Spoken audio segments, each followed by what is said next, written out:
دنیا کے تمام مذاہب والے مل کر کے ایسا پیغمبر نہیں پیش کر سکتے جس نے ساری دنیا کو اسلام کی دعوت دی ہو۔ حضرت آدم علیہ السلام سے لے کر حضرت عیسیٰ علیہ السلام تک جتنے بھی انبیاء علیہ السلام تشریف لائے وہ سب ایک ایک علاقے کے لیے آئے۔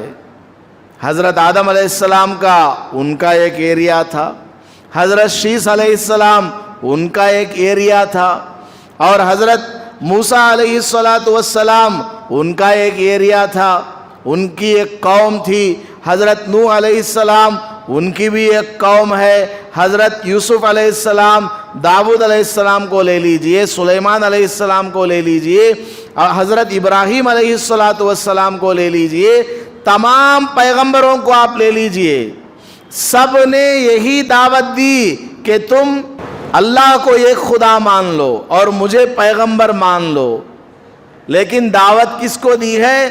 تمام کے تمام پیغمبروں نے اپنی اپنی قوموں کو دعوت دی ہے، ساری دنیا والوں کو دعوت نہیں دی ہے۔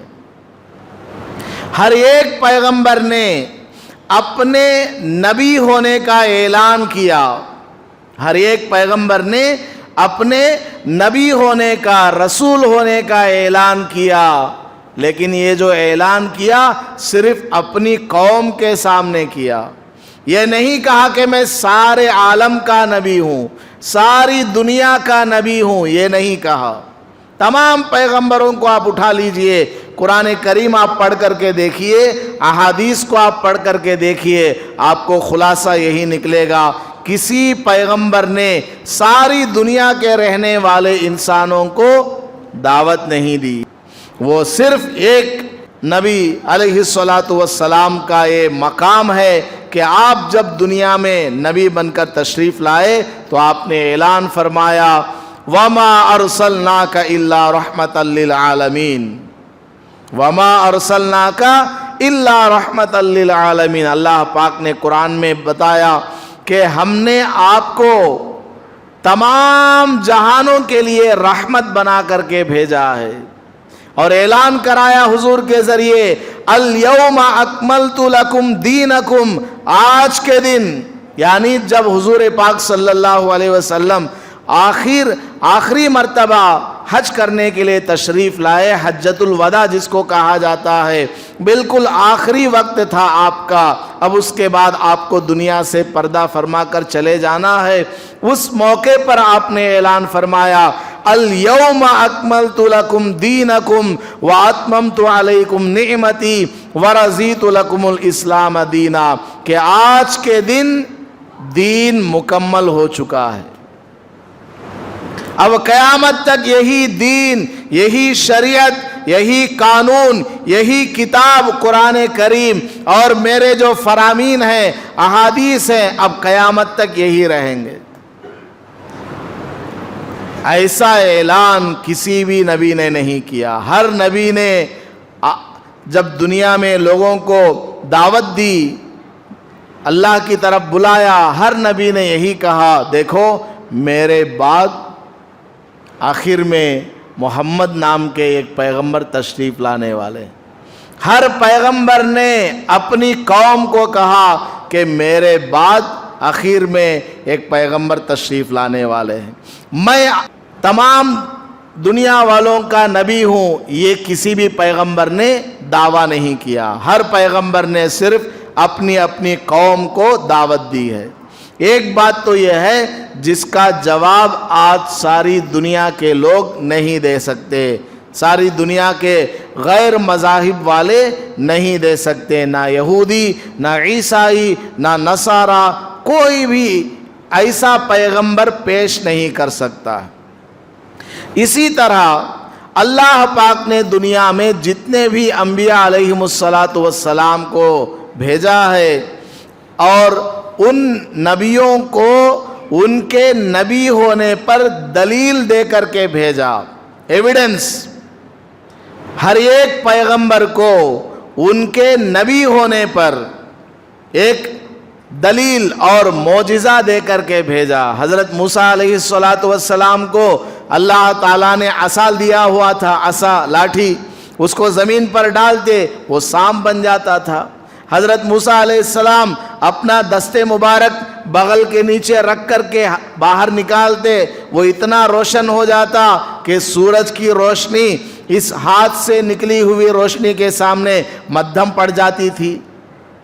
حضرت عیسیٰ علیہ السلام کو اللہ نے نبی ہونے کی دلیل کے طور پر یہ دیا کہ آپ مردوں کو زندہ کر دیتے تھے۔ مٹی کا پتلا بنایا، کبوتر بنایا، ہوا میں اڑایا تو وہ زندہ بن کر کے وہ پرندہ اڑنے لگ جاتا تھا۔ ہر ایک پیغمبر کو اللہ تبارک و تعالیٰ نے کوئی نہ کوئی معجزہ دے کر کے بھیجا، اور تمام پیغمبروں کے معجزے ان کے زمانے تک باقی رہے۔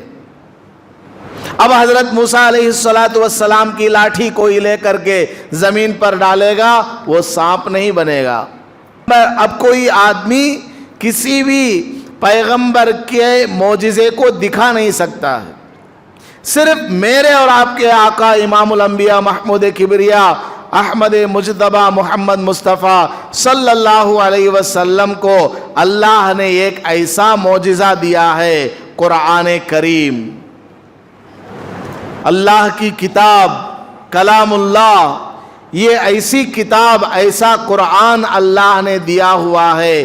1450 سال اس کو ہو چکے ہیں، آج تک بھی یہ ہو بہو بعینہ یاز اٹ از موجود ہے، نہ اس میں زیر میں تبدیلی آئی ہے نہ زبر میں تبدیلی آئی ہے، ایک نقطے کا بھی فرق نہیں ہے۔ قیامت تک بھی یہ کتاب اسی طرح باقی رہنے والی ہے۔ اور کھلا چیلنج قرآن کے اندر موجود ہے، لَوِ اجْتَمَعَتِ الْإِنسُ وَالْجِنُّ عَلَىٰ أَن يَأْتُوا بِمِثْلِ هَٰذَا الْقُرْآنِ لَا يَأْتُونَ بِمِثْلِهِ وَلَوْ كَانَ بَعْضُهُمْ لِبَعْضٍ ظَهِيرًا۔ ساری دنیا کے انسان، ساری دنیا کے جنات مل کر اس قرآن جیسا کوئی قرآن لانا چاہیں، اس قرآن جیسی کوئی کتاب بنانا چاہیں، سب لوگ آپس میں ایک دوسرے کی مدد کریں، تب بھی اس قرآن جیسا کیا، قرآن کی ایک سورت کے برابر بھی کوئی بنا نہیں سکتا۔ قرآن کے اندر جو فصاحت ہے، جو بلاغت ہے، قرآن جو خبریں بیان کرتا ہے، پچھلے زمانے کے واقعات جو کسی کو معلوم نہیں تھے، اور اگلے زمانے کے واقعات جو پیش آنے والے ہیں، جو کسی کے وہم و گمان میں بھی نہیں ہے، اس طرح کا کلام ساری دنیا کے انسان اور جنات مل کر کے پیش نہیں کر سکتے۔ یہ قرآن آج بھی موجود ہے، قیامت تک بھی موجود رہنے والا اللہ کا یہ پاک کلام ہے۔ ایسی کتاب دکھاؤ، یہودیوں سے آپ پوچھیں، عیسائیوں سے آپ پوچھیں، وہ لوگ دکھائیں گے بائبل، وہ لوگ دکھائیں گے تورات کی جگہ ٹورات، انہوں نے اس کا نام بدلا ہوا ہے، بائبل دکھائیں گے، لیکن وہ اپنی اوریجنل حالت میں نہیں ہے، بائبل اپنی اصل حالت میں نہیں ہے، اس کے اندر تحریف ہو چکی ہے، اس کے اندر تبدیلی آ چکی ہے، اپنی مرضی سے لوگوں نے کچھ اس میں بڑھا دیا اور کچھ کو نکال دیا ہے۔ اور سب سے عجیب بات یہ ہے، آج مسلمان کو جنگل میں کھڑا کرو، آدھی رات میں کھڑا کرو اور پوچھو چل بھائی تجھے جو قرآن آتا ہے پڑھ کر کے سنا، تو آج ہر مسلمان عربی زبان میں قرآن پڑھ کر کے سنائے گا یا انگلش میں سنائے گا۔ آپ سے کہا جائے تجھے جتنا قرآن یاد ہے ذرا سنا دو، آپ قرآن پڑھ کر کے سنائیں گے یا قرآن کا ٹرانسلیشن سنائیں گے؟ آپ قرآن پڑھ کر کے سنائیں گے۔ الحمدللہ رب العالمین کہیں گے، الرحمن الرحیم کہیں گے، عربک زبان میں آپ قرآن کو پڑھیں گے۔ آپ ان یہودیوں سے، عیسائیوں سے، جتنے بھی لوگ دعویٰ کرتے ہیں کہ ہمارے پاس آسمانی کتاب ہے، ان سے آپ سوال کریں کہ دیکھو تم اپنی کتاب کو آسمانی زبان میں پڑھ کر کے سناؤ. نہیں سنا سکتے. انجیل تمہارے پاس ہے, بائبل تمہارے پاس ہے, یہ کتاب عبرانی زبان میں نازل ہوئی تھی, عبرانی زبان, اس زبان میں تم پڑھ کر کے سناؤ. سنا سکیں گے کیا؟ بالکل نہیں سنا پائیں گے. یہ قرآن کا کمال ہے, یہ محمد الرسول اللہ صلی اللہ علیہ وسلم کو دیا ہوا ایک ایسا معجزہ ہے, انبیٹیبل. قرآن جیسی کتاب کوئی پیش کر ہی نہیں سکتا ہے, ایسا ایک معجزہ ہے.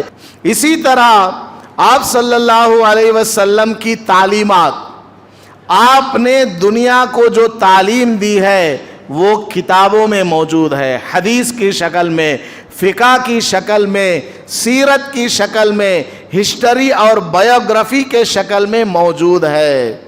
آپ صلی اللہ علیہ وسلم نے جتنی بھی تعلیم دی ہے, نماز پڑھنے کا طریقہ کیا ہے, وضو کرنے کا طریقہ کیا ہے, ہاتھ کیسے اٹھانا, کہاں باندھنا ہے, نیت باندھنے کے بعد کیا پڑھنا, رکوع میں کیا, سجدے میں کیا. آپ عیسائیوں سے پوچھئے کہ حضرت عیسیٰ علیہ السلام کی نماز صرف 2 رکعت ہمیں پڑھ کر کے دکھاؤ. حضرت عیسیٰ علیہ السلام کی نماز صرف 2 رکعت ہمیں پڑھ کر کے دکھاؤ, اور وتھ پروف دکھاؤ اپنی کتاب سے, اوریجنل عبرانی زبان میں موجود ہو. نہیں دکھا سکتے. حضرت موسیٰ علیہ السلام کیا پڑھا کرتے تھے؟ نہیں دکھا سکتے. حضرت موسیٰ علیہ السلام, حضرت عیسیٰ علیہ السلام, اس طرح جتنے بھی پیغمبر گزرے ہیں ان سب کے بارے میں جو کچھ ہسٹری ان لوگوں کے پاس ہے, یہودیوں کے پاس, عیسائیوں کے پاس ہے, وہ سب قرآن کے ذریعے ہی ہے. اللہ نے قرآن میں پیغمبروں کے واقعات کو بیان فرمایا, نبیوں کے قصے بیان کیا. پورے قرآن میں 1000 واقعات کو اللہ پاک نے بیان کیا ہے. ان تمام کو کلیکٹ کر کے وہ اپنا بیان کرتے ہیں, ورنہ ان کے پاس ان کی اپنی اصلی اوریجنل آسمان سے نازل ہوئی کتاب کی شکل میں کوئی میٹر, مواد موجود نہیں ہے. تو حضور پاک صلی اللہ علیہ وسلم کی تعلیمات آج بھی موجود ہیں اور انشاءاللہ قیامت تک موجود رہیں گی. حضور صلی اللہ علیہ وسلم کی تعلیمات کو ایک طرف رکھیے, خود حضور کی ذات کے بارے میں صحابہ کرام نے احادیث بیان کی ہے. میرے آقا کی آنکھ کیسی تھی. صحابہ نے لکھا, حضرت انس رضی اللہ عنہ نے لکھا, حضرت جابر بن عبداللہ رضی اللہ عنہ نے کہا, حضرت عبداللہ ابن عباس رضی اللہ عنہما نے کہا, حضرت عبداللہ ابن عمر رضی اللہ عنہما نے کہا, امی عائشہ نے کہا, حضرت خدیجہ نے کہا. صحابہ کرام نے حضور پاک صلی اللہ علیہ وسلم کے جسم کو پڑھا. ہم تو کتاب کو پڑھتے ہیں, صحابہ حضور کے دیوانے تھے. حضور صلی اللہ علیہ وسلم کی آنکھ کیسی تھی صحابہ بیان کرتے ہیں, پلک کیسی تھی, حضور کیسے جھپکتے تھے, بال کیسے لمبے تھے, داڑھی مبارک میں کتنے بال سفید ہو گئے تھے, آپ کا کرتا کیسا تھا, کرتے میں آپ کہاں گنڈی لگاتے تھے, آپ راتوں میں سر میں تیل کیسا لگاتے تھے, آنکھوں میں سرما کیسے لگاتے تھے, آپ جب سفر میں جاتے تو اپنے بیگ میں کیا کیا چیزیں رکھ کر کے جاتے تھے. یہ ساری کی ساری چیزیں صحابہ کرام نے بیان کی ہیں. اب دنیا میں رہنے والے تمام دیگر مذاہب والوں سے آپ معلوم کریں اس طرح ڈیٹیل کے ساتھ کس پیغمبر کے بارے میں موجود ہے, بتاؤ. اتنی ساری ڈیٹیل اور تفصیل کسی اور نبی کے بارے میں, کسی اور پیغمبر کے بارے میں ہے کیا؟ دکھاؤ, آج دکھاؤ, 2020 میں دکھاؤ. نہیں دکھا سکتے. سب کا سب کیا ہے؟ محرف ہے, ختم ہو چکا ہے. تو اس طرح کی چیزوں کو جب لوگ دیکھتے ہیں تو ایمان کی طرف، اسلام کی طرف راغب ہوتے ہیں، آگے بڑھتے ہیں۔ تو فرانس کے اندر اور اسی طرح دیگر ممالک میں مسلمان ہونے کا ریشیو بڑھ رہا ہے۔ بہت سارے عیسائی، یہودی ڈائیورٹ ہو کر کے اسلام میں داخل ہو رہے ہیں۔ ہمارے آقا صلی اللہ علیہ وسلم نے امن کے ساتھ 23 سالہ زندگی میں ایسا پیغام دیا، صرف 23 سال 23 ایئرز کے اندر صحابہ کرام کی ایک ایسی مضبوط جماعت بنائی، 1,25,000 سے زیادہ صحابہ کرام کی جماعت تیار ہوئی صرف 23 سال کے زمانے میں، اور ان صحابہ نے ساری دنیا کے اندر اسلام کو پھیلایا۔ ایسا پیغمبر کوئی دکھا نہیں سکتا ہے۔ اور حضور صلی اللہ علیہ وسلم نے ایک اور دعویٰ بھی کیا، وہ کیا ہے؟ میں خاتم النبیین ہوں، میں تمام نبیوں کی نبوت کو مکمل کرنے والا ہوں۔ مجھ سے کیا ہے؟ نبیوں کا جو سلسلہ چلا ہوا آیا، مجھ سے وہ سلسلہ مکمل ہو چکا ہے، اب کوئی نیا پیغمبر آ نہیں سکتا۔ پرانے پیغمبر حضرت عیسیٰ علیہ السلام آئیں گے، لیکن نیا کوئی پیغمبر آنے والا نہیں ہے۔ تو یہ ساری چیزیں ایسی ہیں جو اسلام کے اندر ہیں، اسلام کے اندر ایسی خوبیاں ہیں جس کو دیکھ کر کے دنیا کے دوسرے مذہب والے اسلام کے اندر داخل ہو رہے ہیں۔ ویڈیو کے نیچے سبسکرائب کے بٹن پہ کلک کریں، بیل کے آئیکن پہ کلک کیجئے تاکہ ہر نئی ویڈیو کی نوٹیفیکیشن آپ کو مل جائے۔